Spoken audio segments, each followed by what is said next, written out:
people went to a wedding. Yeah, I heard that rumor. In season. Yeah, I heard that rumor. There is the county just, was it northwest of Dade County or Dane County, whatever? Dane, is Florida. Yeah, Dane is Wisconsin. It's just the county northwest. There's 150 people tied to an outbreak at a wedding there from the last couple of weeks. So I'm curious if that's so. We'll find out. Well, maybe we'll never find that out. We are coming live on the radio, guys. Stand by. Fall weddings. Smart. That's a new level of fall wedding. You can get the game canceled.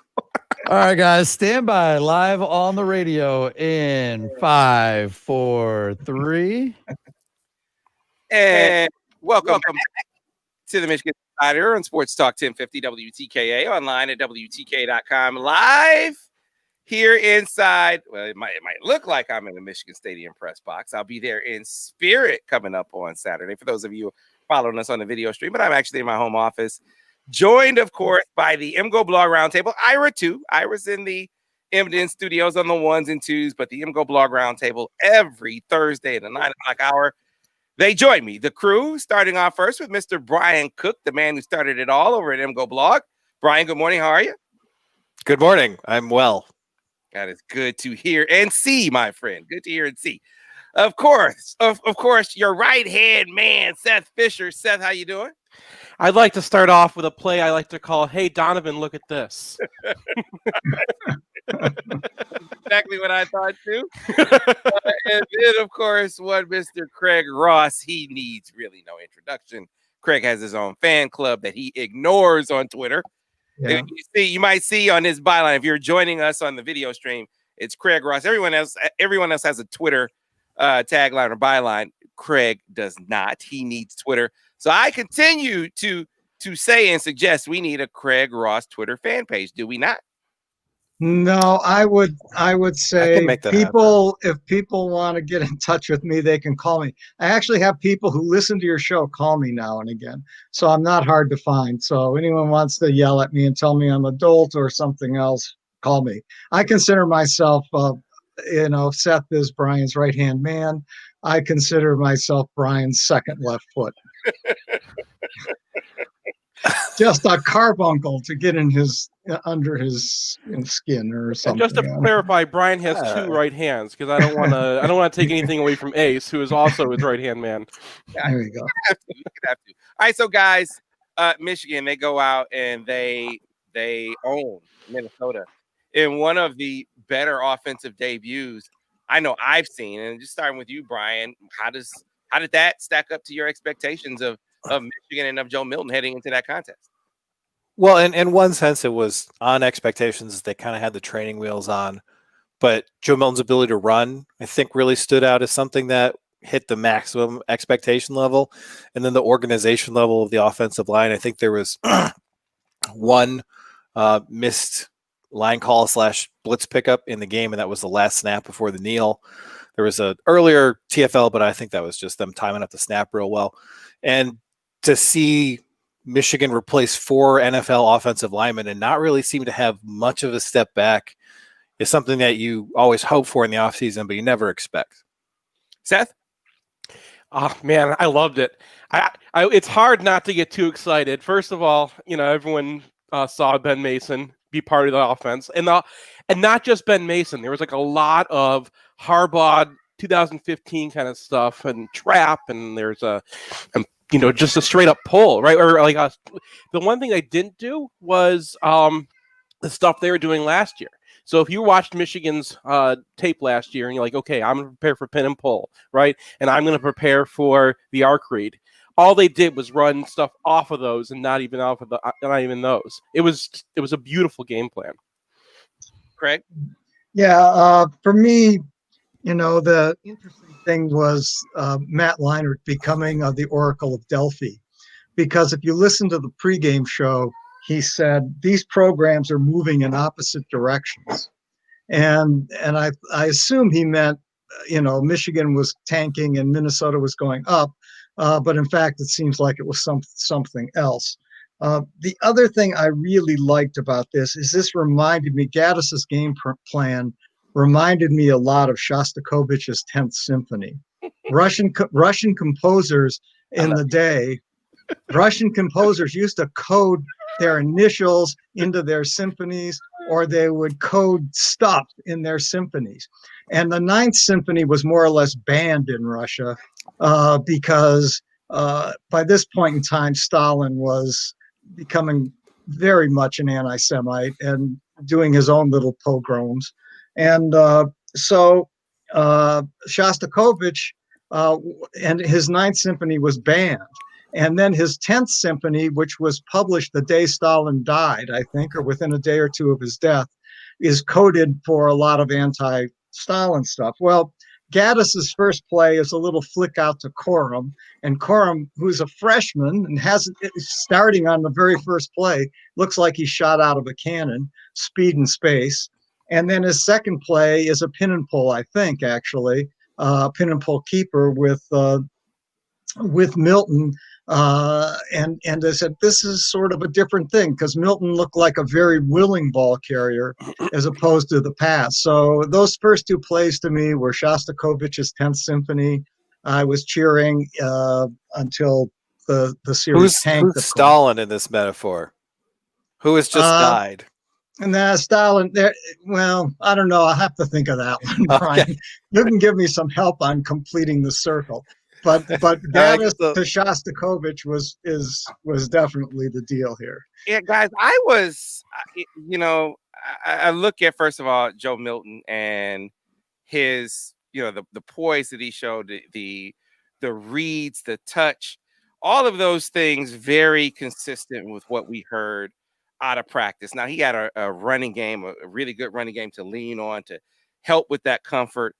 But I guess the overriding theme to me was sort of an offensive, and I've been saying the phrase dialed in, to really be focused on the strengths of all of these different guys. The way that they used Ben Mason was, I think you gotta marvel at it, because we saw Ben Mason doing a lot of things that we saw Sean McCune and Nick Eubanks do. In the role last year, like that line route, that naked line route that he ran and scored a touchdown on. We saw last year them running with tight ends. We saw, and then in the run game, I thought we saw some definitely that they ran some power stuff, so that they scored on that the Zach Charbonnet play. But the thing that was a little more kind of grabbing from last year and kind of like a hidden way was those trap plays that they were running. I didn't see that. Felt like saw that a lot last year. But they ran it in this game, and it just you saw them really take all the things that they learned last year about what guys could do effectively, and I thought they employed it perfectly in this game. Yeah, sorry. The setup for the all touchdown he dropped was beautiful. They've been running those quarterback pin and pulls all day, and we haven't seen something that wide open, I think, possibly since Denard.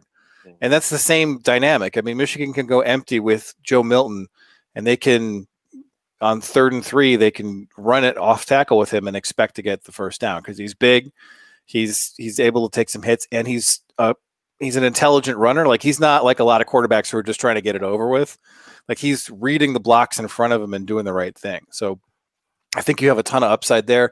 And then as he progresses as a passer, he can lean on the fact that he's got a ton of fast guys around him. He can lean on his legs because Michigan didn't really ask him to do a whole lot of different things in the passing game, right? Like, most of the stuff he was hitting was either in the flat, or it was a screen, or it was that slant across the middle, or quick post. And he's going to have to diversify that against better defenses. But he's got a great set of tools to have a real, like, 5-tool offense. And Brian, something I liked that you said in UFR was that his effect on the running game, because they were running the pin and pulls, changed how Minnesota was defending everything else, and that kind of opened things up, because even when he's not running the ball, even not necessarily throwing it, like on the Haskins long run, things are affected because of the threat of Milton running. And I thought Gaddis did a good job of having that in the game plan, and also having Ben Mason, like the threat of him, kind of affect the defense too. That big long run by Charbonnet, now that's a bust, right? Whenever you have a guy running 70 yards with nobody touching him. Yeah, I mean, two guys are outside. But like In a one of the straight reasons, line, yeah. yeah. But one of the reasons I think that the Mike missed the call, because they're supposed to slant and he's supposed to come back around. One of the reasons the middle linebacker didn't come back, I think, is because he saw Ben Mason coming across the formation. And if you've watched Michigan's tape, you think, okay, they're bringing Ben Mason across. They're going to run split zone to that side, which means he's going to bash somebody, and I'm going to have to be there because there's going to be a huge gap. And when he doesn't come that way, the Mike gets buried in there, doesn't even see where he is. And I think that was part of what opened up one of many reasons that Minnesota busted that play so bad. And you had some on that play, and it's been talked. We talked about it earlier this week. Man, you had some receivers blocking on that play in an impressive way, and maybe a way that not many anticipate when you consider the guys who made the blocks to spring the long run. Maybe not to get them through the line, but to make it a 70-yard touchdown. And you got Giles Jackson and Roman Wilson making the blocks that spring that. And that wasn't the only time on the day that they did that. Well, you have Bell absolutely cutting the living daylights out of someone on heading screen. He was able to do that last year. I think that's one of his best assets as a player. And then, you have Bell with the ball in his hands, and Sainer still gets a guy and he breaks a tackle for 30 yards. Like, the number of different things you can do with Michigan's receiver core is large. And I think Michigan's going to benefit from the fact they have a diverse and very, very fast set of guys. Correct, Ross?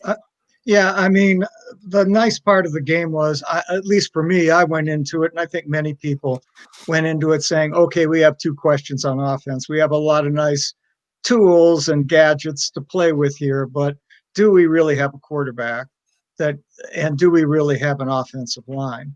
And I think to some degree, both those questions were answered. Yeah, we really do have a quarterback, and yeah, we really do have an offensive line. Even late in the game when Zach Zinter came in, I think he had 2 or 3 plays. They were 2 or 3 pretty good plays, and Vastardis, I think, killed it. And I was glad to see on Brian's UFR Vastardis graded out, I think, very highly on Brian's work, and so those questions were answered. I guess I have questions for you guys. I mean, one is split zone. I mean, is that coming back this week? Michigan used a lot of split zone and arc zone last year, what Brian, I think, calls arc zone, or Seth. And is that sort of coming back in this offense? Because this week it seemed like it was mostly pin and pull and power, actually. And that was the beauty. I think that was the beauty. So I counted maybe 9-10 plays they ran the whole game.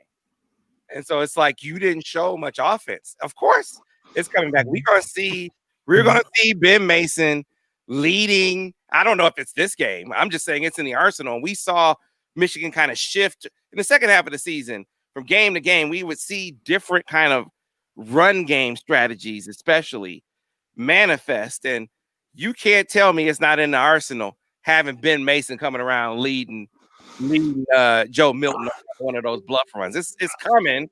They just didn't have to show it in this game. The other question I've got for all of you guys is Minnesota defense just terrible? I mean, one of the things we said last week, or I said, they weren't that great last year. They lost 6 or 7 starters. I mean, I'm not sure that this is a particularly good defense. I mean, offense, yes, I think they were a good offense, and we'll talk about that, I guess. But is there some fool's gold in this game, perhaps? Yeah, I think anytime that you put 49 points on an opposition team and you miss 3 field goals and you had so many short fields, that you're going to look a little bit better than you actually played. Mm-hmm. And Minnesota wasn't really able to force Michigan to do anything else. As Sam mentioned, they ran a very limited set of plays because Minnesota couldn't deal with those. So I think it'll get tougher down the road, and Michigan will have some bumps.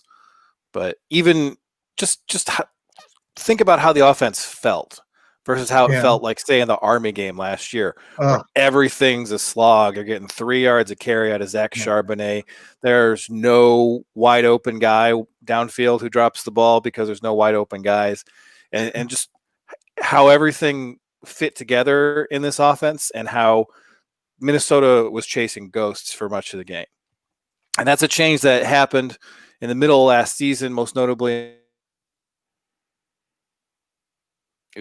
We got some lag there. To get to his part of his point about the limited plays. I mean, one of the sequences that stood out to me was they run a trap with, I believe it was Chris Evans, that play, and they come back and the very next play they run the same play.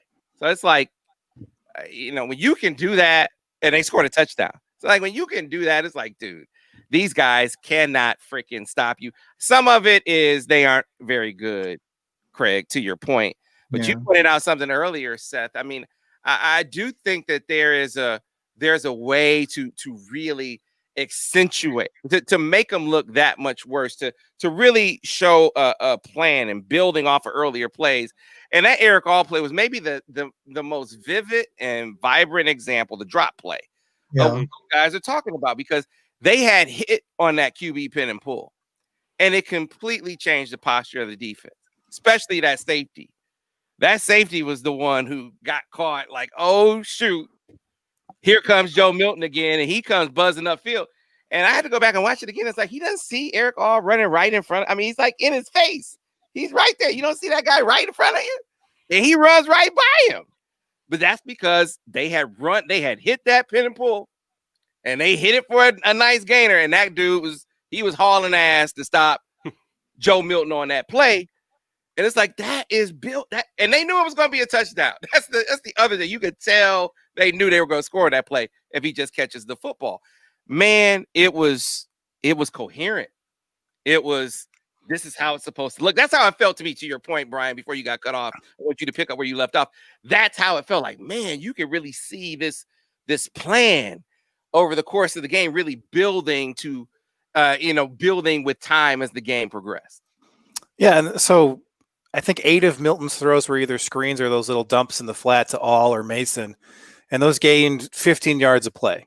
So you're really able to create a lot of offense out of plays that are very simple to execute.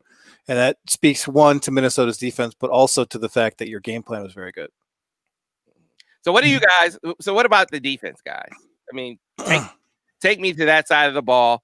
What did you like? What are you concerned about, if anything? Well, the two things that jumped out as positives were the defensive ends and Jamon Green. So the Hutchinson, we've talked about him before. He absolutely looks like an All-American. He's Michigan's best defensive tackle. He's also Michigan's best defensive end. And Kwity Paye is able to hulk up late in the game and show that he's really developed his pass rush moves. So that's unambiguously positive. And then I think Jamon Green was always in position. He kind of gave up the long one. I thought that was OPI. But, it says something when it's late in the game and everybody knows that it's going to Bateman and he's in the slot and you put Jamon Green on him and he wins. Like that fade they tried to him, there was no window for that fade. So the most important thing as a cornerback is being in the right spot when the ball gets there, and we can work on everything else. And he was in the right spot. Seth? The question when you play Minnesota is how you're going to deal with that RPO game. And I thought Brown's response to it was brilliant. He was moving guys in and out of the box so that Minnesota could never get a clean read. And I wrote about how, for 40 seconds, Minnesota's just trying to call something else. And then they have to change their play because Brown changed the look on him again. And they got to change the play. And in the whole process, they forget about the fact that if they move these guys over here, you have 2 tight ends over here, and then Green playing safety up on the top of that side doesn't have any pass to worry about on his side. He can come up, and now Michigan's one man against the run again. I thought that it was brilliant. I thought that they knew exactly what Minnesota was going to do, and they had a great plan for how to attack it. And some of the things that went wrong were, the things that Minnesota's going to get you with, right? Like their running back is legit.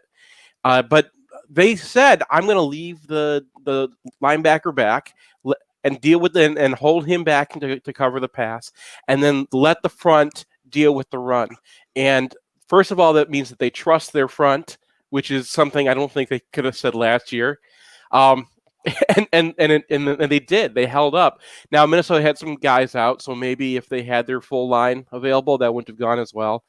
And also, Michigan tried a whole bunch of that 3-3-5 stack stuff again, and that just never works.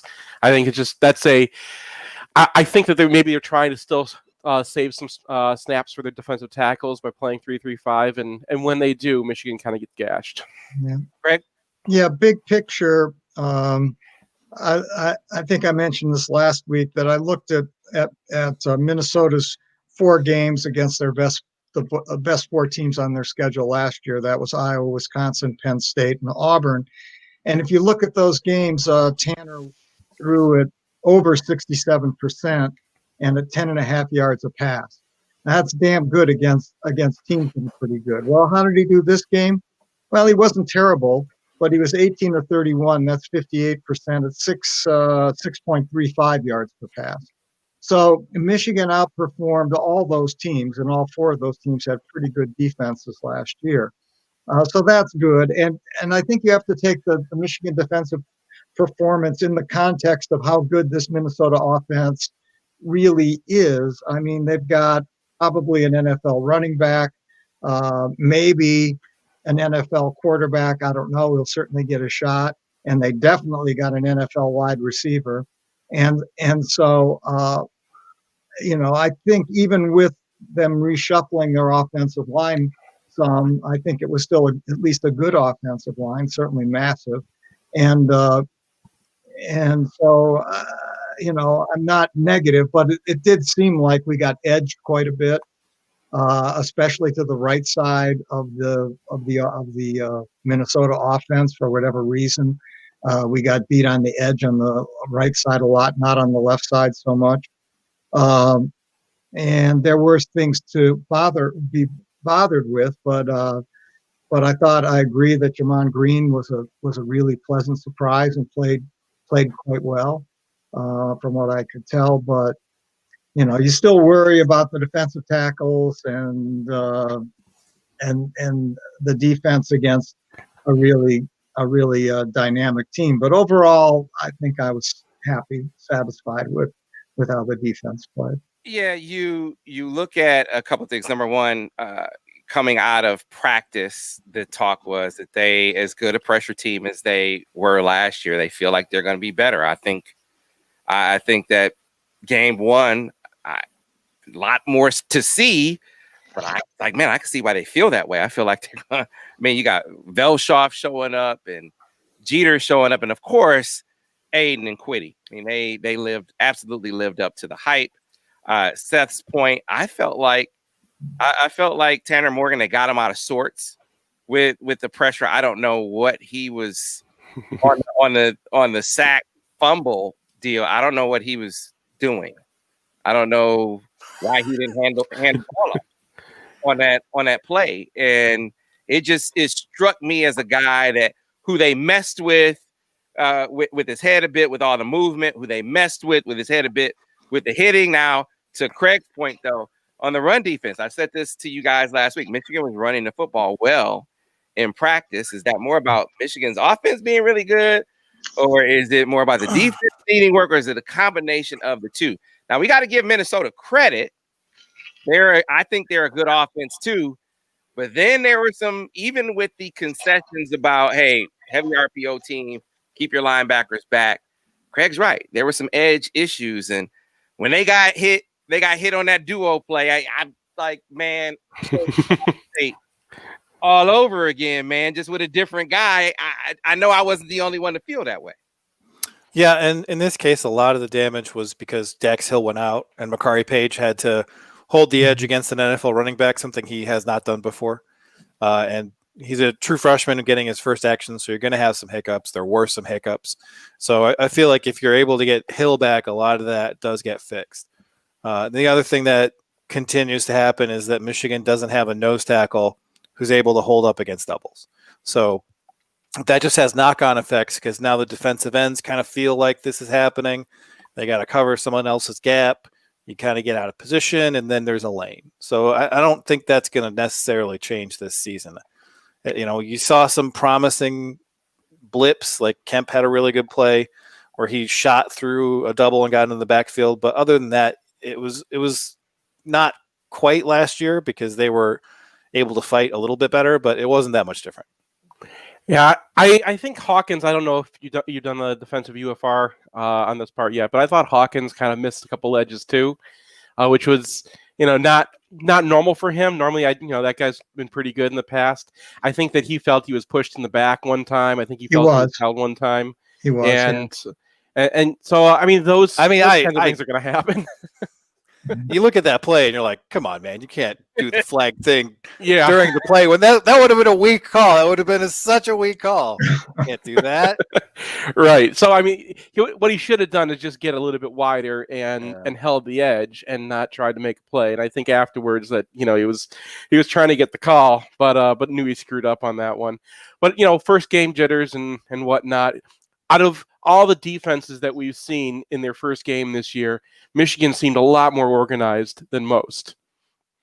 Gotcha. All right. We need to get a break in here. A lot more to get to on the roundtable. Again, of course, we're on WTKA, Sports Talk 1050 WTKA over the air, WTKA.com as well. You can listen to us on the stream, but you can also watch us on WTKA.com, on our YouTube channel, on the Michigan Insider YouTube channel, on Twitter, on Facebook Live. If you have questions, you can throw them in the comment section. We can get those in. Also, back on the other side here on the Michigan Insider, more MGoBlog Roundtable on Sports Talk 1050 WTKA, The Ticket. Clear on radio. He said the Viper position has been upgraded. Look, they have been saying there wasn't going to be any fall off. I mean, again, it's one game, but again, that's another one that I get. I get why they are saying. I mean, they got a guy that's a little bigger, a little faster, a little quicker, same mentality, clearly. And he throws up all over the field, making it different. That's a good try. I was watching the game with my brother-in-law, and he goes, "Look at that! 23 is throwing up while he's standing out there on the field." And speaking of which, on that play, what was Tanner Morgan? What did he play? The one where on the sack, the touchdown. Yeah, the touchdown, the fumble. I don't know what he was doing. I think they baited him. Like he was waiting for a guy to clear, and he just didn't have the time because of the blitz. Like he was looking at Dax, and Dax didn't come. I mean, they went to a different angle. So if you're looking at him, and he doesn't come, why don't you hand the football off? I don't know. One of the problems with this broadcast is they didn't really show you what was going on downfield. So like he was probably waiting for his receiver to clear Dax so he can get to like the number 2 spot downfield. Yeah, but Sam is saying if Dax stays back, you hand off. Yeah, that must not have been his read then. His read wouldn't have been Dax in that case. Yeah, it's possible that they managed to muck with his read and get him to keep what he should have given. I mean, incidentally, Barrett did a great job on that play because he as he was blitzing, he was watching the running back, and he hesitated just for a second to make sure the running back didn't get the ball. So that was just a phenomenal play by Barrett. He had numbers up front, and if he hands it off, he doesn't get hit in the backfield. I think the handoff beats Barrett. So that's what I'm saying. What is he doing?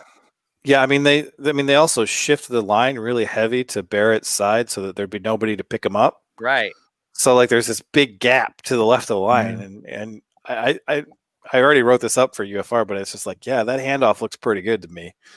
So he was better. Like Seth mentioned the 3-3-5 thing. It was frustrating. They had a 3rd and 3 late, and half the line on the LOS was Van Sumeren and Ross.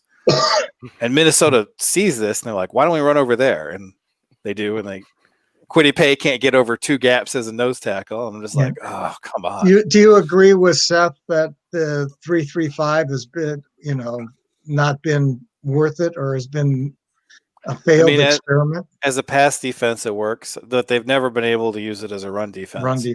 Yeah.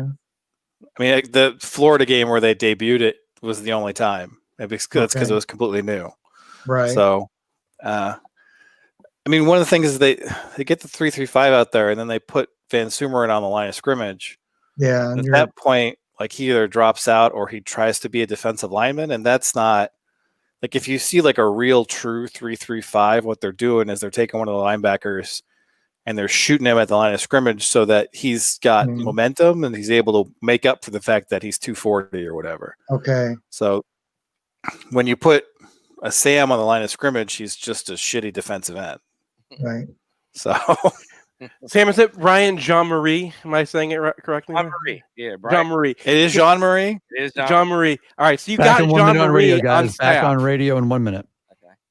You got Jean-Marie on staff, and that guy's been running a 3-3-5 as long as I've been writing MGoBlog, and you're still not running it right. Like he should be there telling you, like, the whole idea is gaps appear where you don't expect them. And that makes it really hard for an offense to check into something. If you're running a 3-3-5 and the offense knows where to run, then you're missing the whole point of the 3-3-5. You have to run it with a 3-4 mentality. Well, you also have to be a 3-3-5 team. Well, I mean, that's not Back in like 20, guys. It's like, if you're an outside zone team that changes how you recruit, and you Sure. put all your stuff into it every day in practice. And I think the 3-3-5 is similar, where if you're going to do it, it's got to be your program philosophy to do it. And Michigan, Don't you? If you're going to run Coming the back to radio, guys. Stand by. Okay, if you have a 3-3-5, don't you need a guy who can two gap at the nose? no, All right, coming back. Stand by, guys. Coming back on radio in 5, 4, 3. And we are back, folks, here on the Michigan Insider, Sports Talk 1050 WTKA, online at WTK.com. More MGoBlog Roundtable. We have Brian Cook, we have Seth Fisher, we have Craig Ross. Of course, you can listen to us live on Sports Talk 1050 WTKA. You can find us on our stream as well at WTK.com, but you can find us on our video stream too, also on WTK.com, the Michigan Insider YouTube channel, Facebook Live, and Twitter. We are on several video platforms, and a lot of the comments are coming through. I think that, which one? I think it was Brian who said no more 3-3-5. You have some co-signers in the comment section, Mr. Cook. I think that was Seth, actually. That but was I agree. Seth. Hey, you got some co-signers, Seth. Let's kind of extrapolate from this game. It is just one game, but I think we saw some very promising things in all phases except special teams. Special teams when it wasn't Michael Barrett doing something or Haskins doing something fantastic, right? A lot to be desired in some of the other instances. But looking ahead, is your outlook, is it different now? I mean, is your ceiling for this team different based on what you saw in game number one? Yeah, and I think the main thing is that everybody, from people on Twitter to Jim Harbaugh in the aftermath of that game, were talking about how cool Joe Milton is. Not just in terms of he's out there and he's confident and he's doing the things he's been asked to do, but he's just cool. Like he's 6'5" Fonzie, he's just gets out there and you look at him and you're like, we can do something with this guy. Very reassuring type of gentleman. Yeah. I think the poise, that part of it, the leadership, the command of the scheme and the team, I think those were the final selling points for Joe Milton being the quarterback. I mean, I think that they had seen the physical and mechanical improvements, but I think to get Harbaugh to think that, all right, this is the guy, because the intangible pieces that I'm talking about right now, Dylan McCaffrey has those. Dylan McCaffrey, command of the scheme and the team, the presence, he that's kind of like bred into him coming in the door, right? So did Joe have that? And I think showing that in the offseason, they could really see it in practice that, man, this guy, I mean, the guys on the team, they really rallied around him. He really has command of this offense. And you can kind of see him be this sort of unflappable guy. You got a hard charging defense. You might be moving a football on him, but every now and then, Aiden Hutchinson, Kwity Paye, they're bearing down on you. He's standing in the pocket, delivering the pass. He gets hit. He gets up, next play. And so that kind of thing, I think, is really spoken to the team and certainly to the coaches. Yeah, I mean, I have to admit, I was thinking, well, I don't know, this is a 4-4 team, a 5-3 team. Maybe Sam is right that this is just an exhibition season, or you said something like that, not exactly that. And but now I'm thinking, this team could go 7-0 and then get COVID and tie Ohio State. We claim we got 3 guys, our mascot, our backup kicker, they got COVID. We're not playing you guys. We're tied. We win. We win. That's like my theory. Wisconsin did to duck Nebraska this week. They're ducking Nebraska. So, but yeah, seriously, I mean, I didn't know what we were getting out of Joe Milton. I didn't know what we were getting out of the offensive line. I mean, there was positive rumors, of course, but you always hear positive rumors or negative rumors. And so, yeah, I was very, very pleased. And now I'm thinking, yeah, this is a plausible team. This is a team that has, on offense for sure, has the parts that you could really, this team could do something. Defense, I'm still not sure. So is this a team that doesn't eviscerate Michigan State? Well, I mean, Rutgers came pretty close to eviscerating Michigan State. So, and I haven't published the articles yet, but I've got all my scouting done on that, and I did the full scout. I did the full, watched every single play and basically UFR'd both the offense and defense of that game. And I'm happy to report that Rutgers is still very much Rutgers and does all the Rutgers things that Rutgers does. So I do not believe, except for maybe their defensive tackles, that this is a case of, Rutgers all of a sudden hulked up and Michigan State just wasn't expecting it.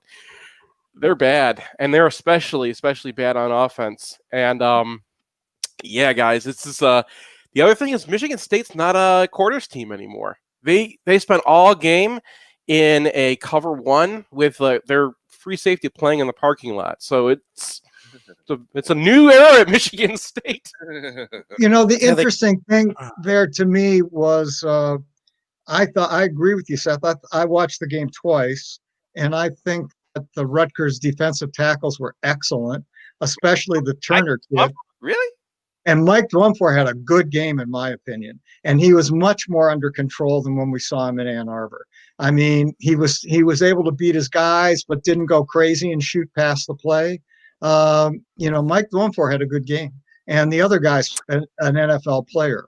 I think his name is Turner or something like that. Mm-hmm. So they've got. Have you seen this Turner against anyone except Michigan State?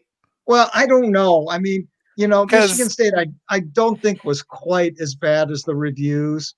I mean, their run game was okay. They ran 39 times for 50 yards. I guess that's bad, especially against Rutgers. But they did pass it some. I felt that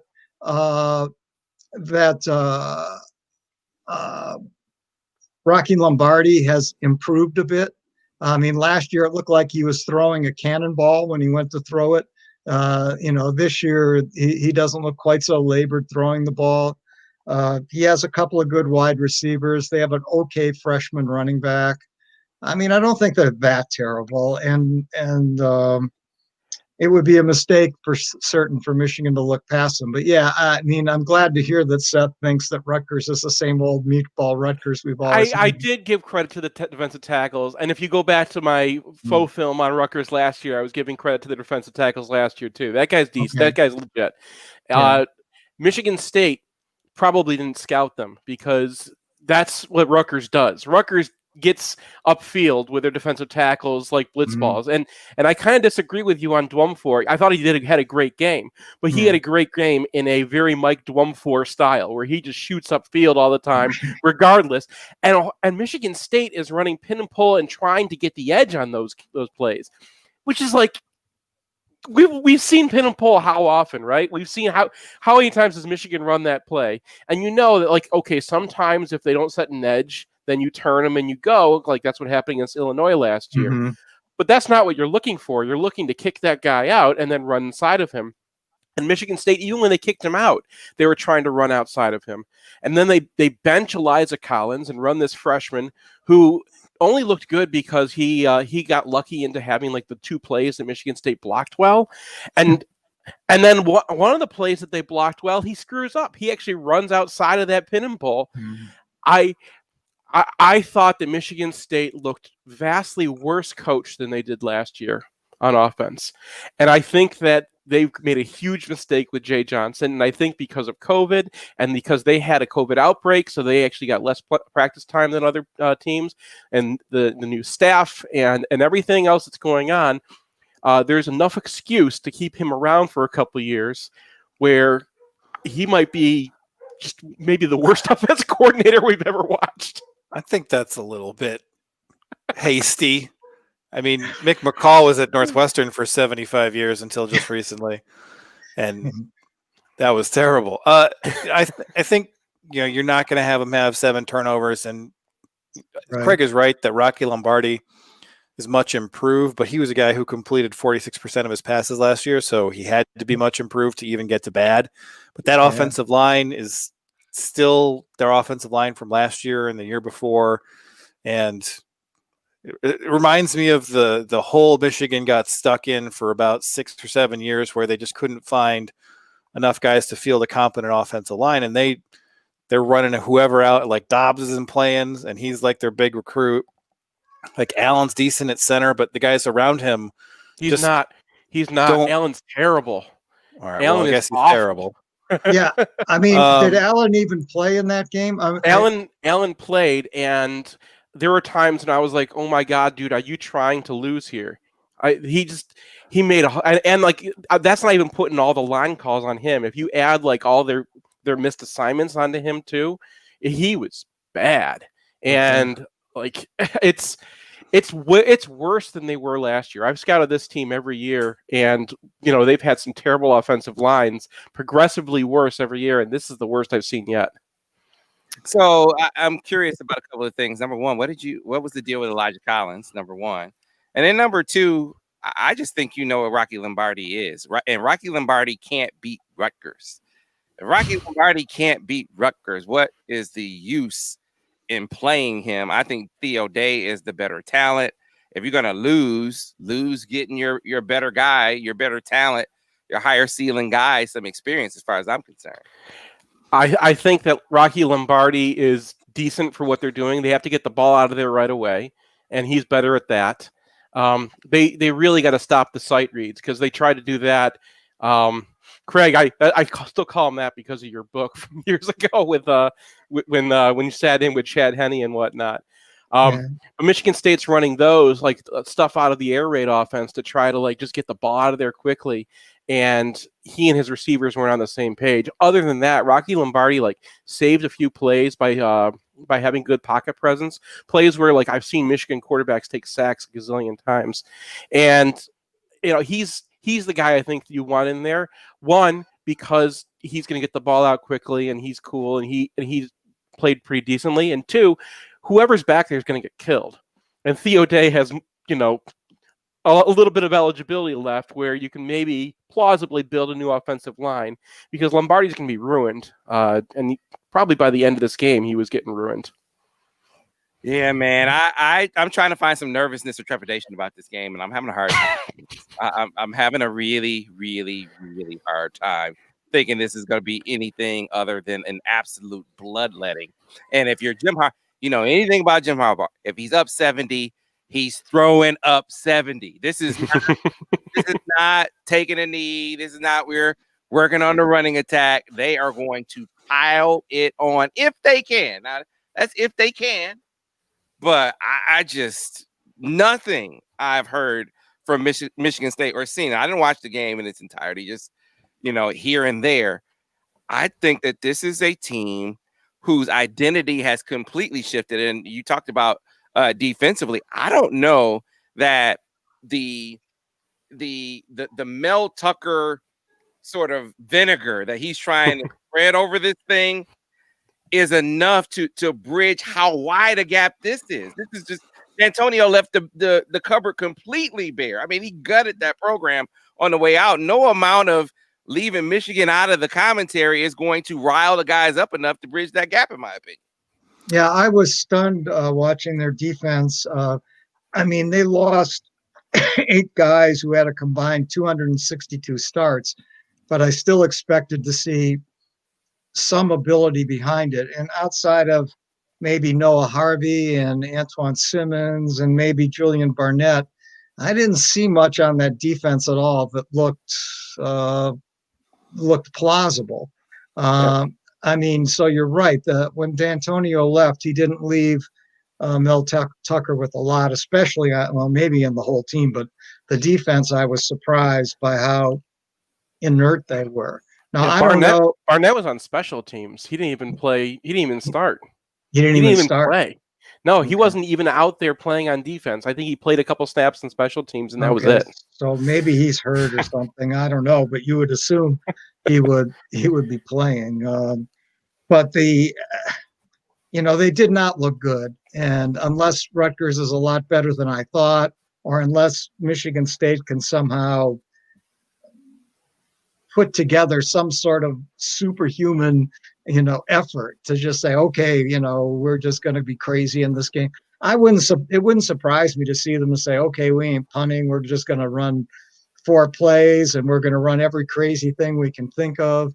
It wouldn't surprise me to see them come out and play that way and see, okay, what can happen out of this. They may lose by 70. That's true. But I'm not so sure. I have a hunch that this game may be a bit more competitive than Craig. people are thinking. Craig. I didn't say they'd win. I said all that is you're leaning on past trauma. That's all that is. You got PTSD with Michigan State. This is a different dynamic than the last than when D'Antonio took over, even when Saban took over.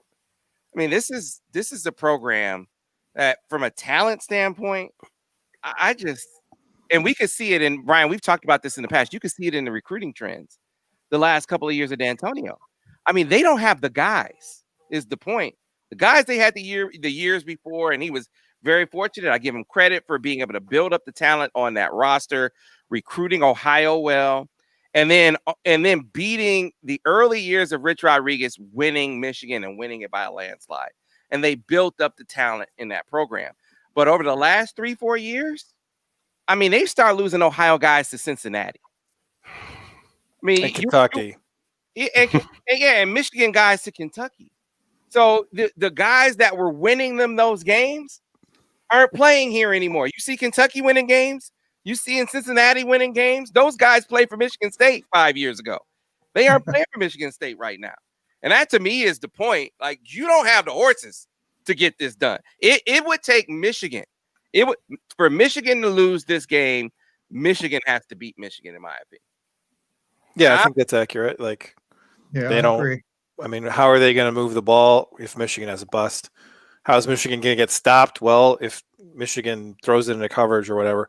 But the thing is, like, they kept that entire defensive staff, and then they changed the defense. Like, they used to have a system, and that system got poked holes in kind of later in D'Antonio's regime, but they were still able to make a functional linebacking core out of spare parts. And now they've changed it up entirely. And so you had an opportunity to have continuity on one side of the ball, and you threw it away so that Mel Tucker could implement his defense, which made Colorado worse last year. So I don't think that was a good choice. Michael Lent, don't be over. First of all, I don't think fans' confidence has any impact on the game. I'm talking about responding to some of the YouTube comments. Michigan State is literally doo-doo on a stick. I had a whole piece about this the other day. They are a terrible football team that should question their worth on the field on Saturday. After you lose to Rutgers, do you really deserve to be on the field? Should you just take a pass the rest of the season? Who can you beat if you can't beat Rutgers? Why even play? Why play the game? There's no redeeming quality. You're just out there to have fun. You aren't out there to win. You're out there to pay for classes. That's it. Not to win if you can't beat Rutgers. You have no hope if you can't beat Rutgers, is my point. So you don't want me to be overconfident, Mike. Too late. That ship has sailed, man. It would take, and it's possible, an act of the football gods for Michigan not to win this game on Saturday. Which we've never seen in this series before. That's not at all alarming. Okay, it would take multiple acts of the football gods, multiple acts of the football gods for Michigan to lose this game, as far as I'm concerned. This should be a complete and utter destruction of a team that just is hapless right now. I'm taking the points. That rant has convinced me to take the points because they're not going to win this game, but the bad juju that Sam Webb just put on this game, I'm taking the points. Hey, I'll take a look, man. I'm just telling you, You look at the offense. Tell me if you feel like this in this day and age. And I asked you this question a couple of weeks ago, guys, talking about this day and age of college football. How do you win games? And it struck me hearing Nick Saban say, "You don't win with defense in today's college football." Nick freaking Saban said that. You got to put points up on the board. You got to be able to score and score and score again. And we just watched Michigan go on 10 straight drives. 10 straight drives where it was either a touchdown or a field goal, and it wasn't a fluke. I mean, the offense, we talked about the plan they had that was rolling. It's coherent. You got a quarterback that can execute. You got receivers that we didn't even see. Did we see A.J. Henning maybe but for 2 or 3 plays the whole game? I mean, there are elements to this that we haven't seen yet that we're going to see. That Michigan State, I mean, good luck. Good luck. There's so much that they didn't show last week, guys, that they could unleash on this team. Michigan scores 50 in this game. Michigan scores 50 in this game. They score 50 in this game, guys. I'm just always wary of 38. Rutgers. Craig, you need some help. Listen. I'm wary. I'm just wary of a cornered dog. Listen to me. Rutgers just scored 38 on Michigan State. 7 turnovers. Rutgers. 8, actually. Rutgers had, 4 turnovers themselves? 3. Like, the turnover disparity was not crazy. 8, it was 7-3, actually 8. 1 got overturned by a penalty. This Rutgers offense scored That's not a turnover. They scored a grand total of 67 points on FBS teams last year. 67, this Rutgers offense. And they scored 38 on Michigan State. I do think Michigan State is in for a dead cat bounce. So they're gonna have their dead cat bounce. They're gonna lose by 24, and then the Maryland Michigan State game is for the bid to the Losers Bowl in the Big Ten. That's right. I'm gonna watch that. I agree. I will be watching that because the loser of that game gets Illinois, probably. Or maybe Wisconsin, if Wisconsin only plays 1 game. I don't know what happens then. If Wisconsin goes 1-0, do they play the 9th place game regardless? I have no idea. No. Bloodletting. Let's make it happen. Guys, fellas, this is an absolute blast. The roundtable is on another level. Folks, if you missed any of it, you can always check it out on our YouTube channel. Of course, we're going to be back this way next week. Always fun. Be sure to check the fellas out over on MGoBlog. We'll be back tomorrow with 12 hours of Michigan football on our fantastic Friday. Lots of great guests, so be sure to tune in. That's going to do it for us on this edition of the Michigan Insider and MGoBlog Roundtable. Thanks for listening on Sports Talk 1050 WTK, The Ticket, the official voice of University of Michigan Sports Ann Arbor, a Cumulus station. Hey, Seth, someone commented that you have good hair, but